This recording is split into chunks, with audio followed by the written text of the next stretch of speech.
जय हिंद दोस्तों, आज हम आ चुके हैं लेक्चर नंबर 4 में, जहां पे हम सीखने वाले हैं 6.2 एक्सरसाइज क्लास 10 के क्वेश्चन नंबर 7 से 6.2 यूजिंग थ्योरम 6.1 थ्योरम का यूज करके प्रूव करना है line drawn through the mid point of one side of A triangle. पहले एक ट्राइंगल बना लेते हैं। इसने बोले एक ट्राइंगल है, तो हमने एक ट्राइंगल बना लिया जी। इसका नाम रख दो, नाम इसने कुछ नहीं दिया तो आप कुछ भी रख सकते हो। तो यहाँ बोला गया है prove that a line drawn through the mid point of A one side, किसी भी एक साइड के मिड पॉइंट से एक लाइन ड्रॉ की गई है पैरेलल टू अनदर साइड, वो लाइन की दूसरे साइड के पैरेलल है।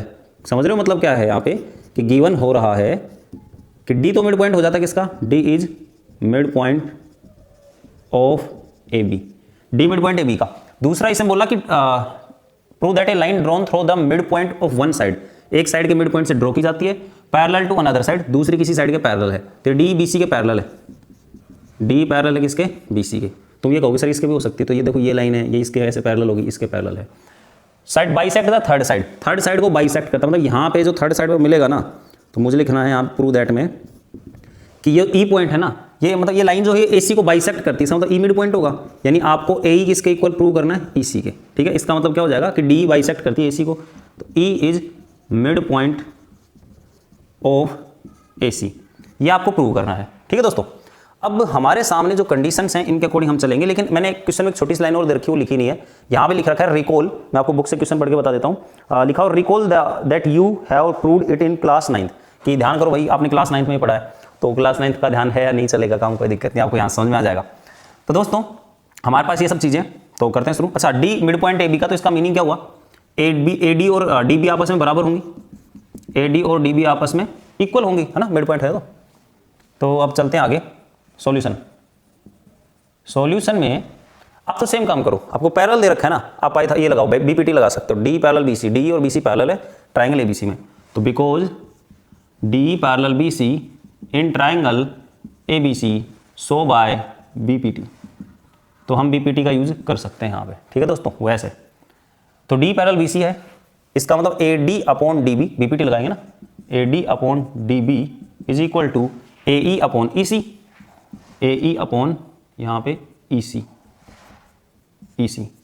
क्या आपको कुछ गिवन है, ए डी और डी बी इक्वल दे रखी हैं, because A D equal to D B given, तो इसका यूज करेंगे। ए डी की जगह क्या लिख सकते हो, डी बी लिख सकते हो, नीचे खुद से डी बी मिल रहा है, ए ई अपॉन ई सी। अच्छा एक चीज़ और देखना, कुछ लोग सोचते हैं कि सर डी बी की जगह रख दूँ, तो डी बी की जगह डी रख लो, एक ही बात है, ये दोनों आपस में कैंसिल, तो 1 बाय 1 बच गया, 1 बच गया, मान लो 1 बाय 1 लिख सकते हो चाहो तो से, ए ई अपॉन ई सी क्रॉस मल्टीप्लाई, ए ई का 1 से ए ई और ई सी का 1 से क्या, तो ई सी।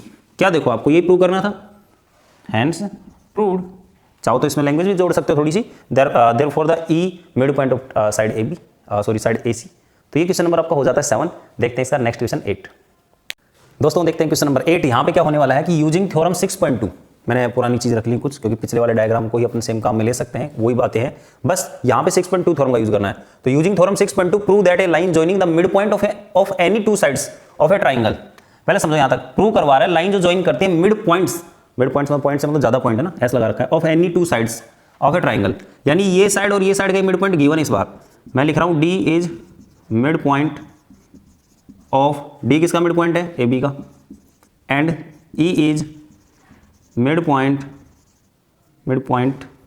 ऑफ, ई किसका मिड पॉइंट है, ए सी का। चलो ये दोनों मिड पॉइंट होने से आपको क्या कंडीशन गिवन है कि यहाँ पे तो क्या होगा, ए डी किसके इक्वल होगी, डी बी के, और यहाँ होगा ए किसके इक्वल होगी, ई सी के, ए इक्वल टू ई सी। भाई मिड पॉइंट दिया उस हिसाब से लिखा, आपने लिख सकते हो।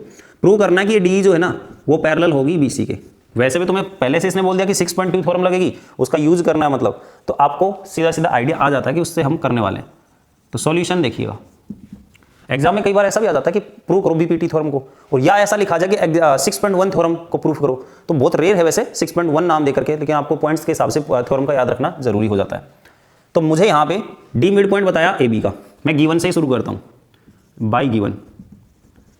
ए डी किसके इक्वल है दोस्तों, ए डी इक्वल है डी बी के, A D equal to D B number 1।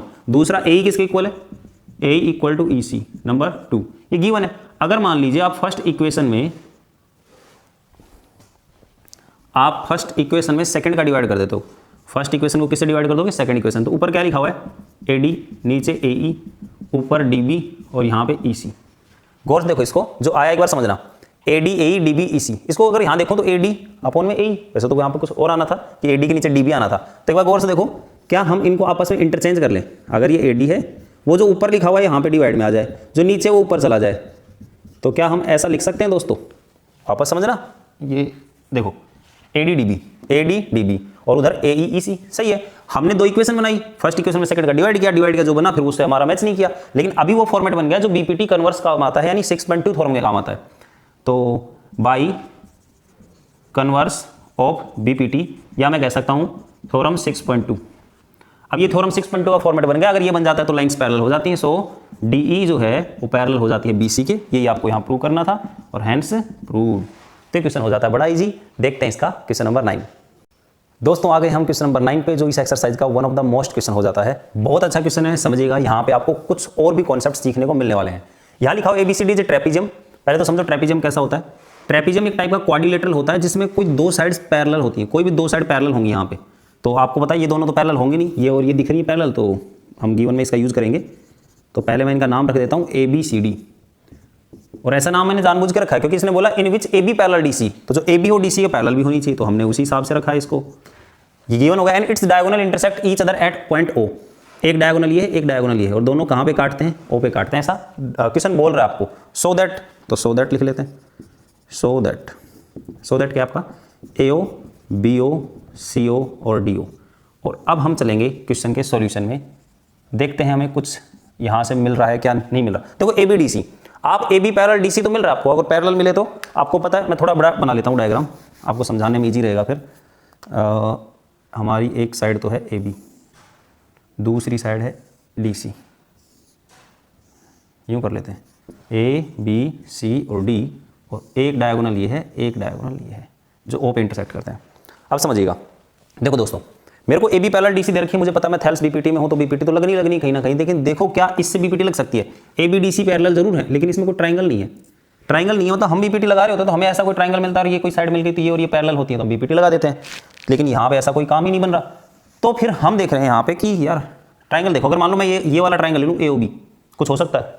कुछ भी पैरेलल नहीं है। तो अगर तुम्हारे मन में आ रहा हो सर ये ट्राइंगल हो ADAB ये वाला, लेकिन इसमें ये थोड़ी पैरेलल इसके, हमारे को ये भी काम भी नहीं मिलेगा। आप कहोगे सर ये उल्टे वाला ले लो, ये वाला ट्राइंगल, इसमें भी आपको कुछ भी पैरेलल नहीं मिल रहा साइड। हमें कोई दो साइड आपस में ट्राइंगल में पैरेलल मिलती तो हम BPT अप्लाई करते, तो इसका मतलब यहाँ पे कुछ पैरेलल नहीं है। अब हम अपनी तरफ से कंस्ट्रक्शन करने वाले हैं दोस्तों। मैं आपको बता चुका हूँ कि कंस्ट्रक्शन क्यों हो रही है यहाँ पे, क्योंकि यहाँ पे कुछ पैरेलल नहीं मिल रहा, जिसमें मेरे को करनी पड़ेगी कंस्ट्रक्शन। एक कहानी। दूसरी, ये तो कंफर्म हो गया कंस्ट्रक्शन करनी पड़ेगी, अब करनी कहाँ है? सुनो, सोचो अगर आप यू लाइन खींच दो और ये लाइन मान लो आपने PQ रख ली और इसको आपने पैरेलल मान लिया AB के, तो आप OP PA OQ और QB, ऐसा कुछ भी नहीं प्रूव करना। यानी OP PA कहीं से कुछ है ही नहीं, OQ QB कुछ मैच ही नहीं करता इसमें, आपको यहाँ कंस्ट्रक्शन नहीं करना है। अब इसके लिए एक फिक्स जगह है, वहाँ पे इसको कंस्ट्रक्ट करेंगे अपन। आपको O पॉइंट से ज्वाइन करते हुए यहाँ कंस्ट्रक्शन करना है। अब इसकी पहचान बताता हूँ, कोई एक सिस्टम देखो, इन सब में एक कॉमन पॉइंट आ रहा है O।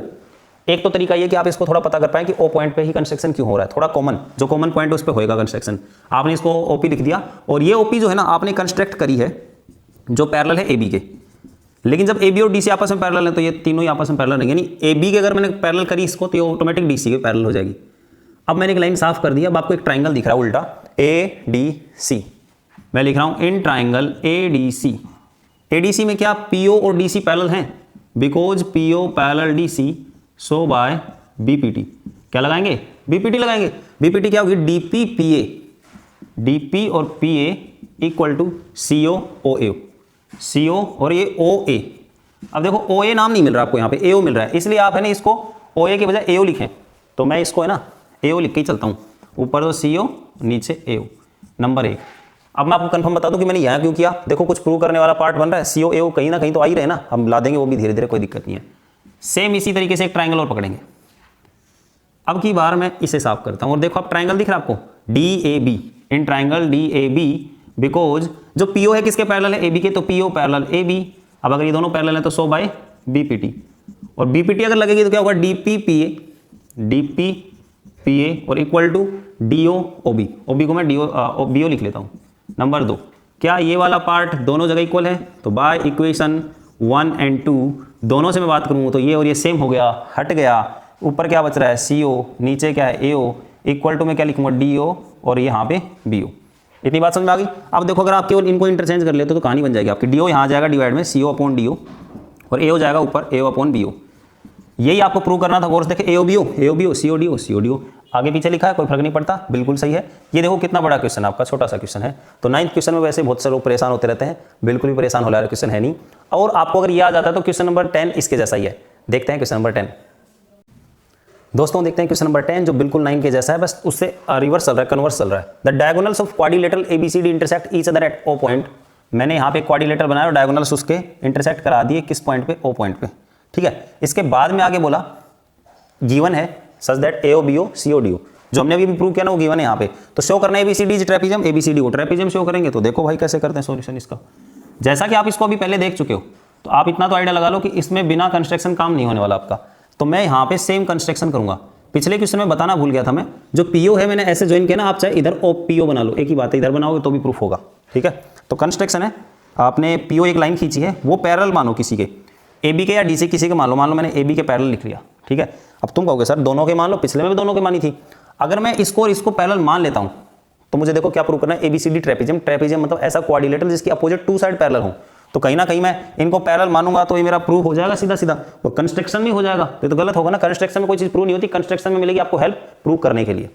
तो देखो दोस्तों यहाँ पे AB मैंने PO माना, AB के पैरेलल, और यहाँ पे चलते हैं आगे सॉल्यूशन में। बिकॉज PO पैरेलल AB इन कौन सा ट्राइंगल, देखो गौर से बाप, PO और AB इसी ट्राइंगल में पैरेलल है, DAB में, इन ट्राइंगल DAB।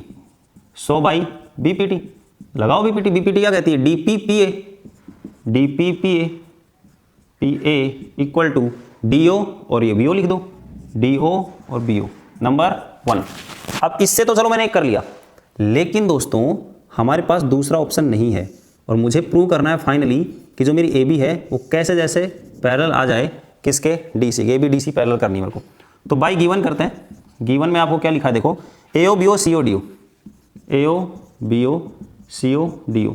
मैं इन दोनों को इंटरचेंज करूंगा। अब आप सोचते हो कभी तो मैं इनको इंटरचेंज करता हूँ, कभी इनको, जरूरत के हिसाब से करते हैं। DO यहाँ आ जाएगा, BO नीचे, CO ऊपर, और जो AO ऊपर है वो कहाँ चल जाएगा, नीचे, क्योंकि इन दोनों को आपस में इंटरचेंज कर दिया अपन ने। इसको क्रॉस मल्टीप्लाई का एक पार्ट कह सकते हो, इसमें ऐसा होता है।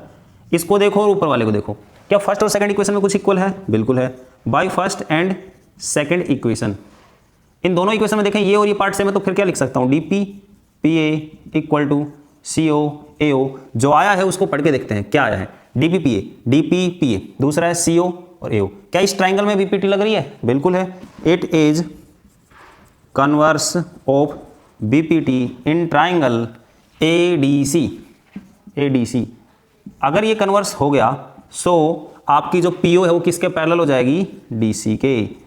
तो याद करें देयरफॉर जो PO है पहले AB के पैरेलल थी, PO है DC के पैरेलल होगी, देन AB भी आपस में पैरेलल होगा किसके, DC के। Hence proved. और चाहो तो आप एक लाइन और दे सकते हो यहाँ पे, सो ABCD ट्रेपीजियम। तो ये हो जाती बात प्रूव। तो ये था लास्ट क्वेश्चन 6.2 का, और इसी के साथ हमारी 6.2 खत्म होती है। हम इस वीडियो को रखेंगे इतना ही। अगले वीडियो और लेक्चर नंबर 5 में हम देखेंगे थ्योरम्स ऑफ 6.3 एक्सरसाइज। तब तक के लिए जय हिंद, थैंक यू।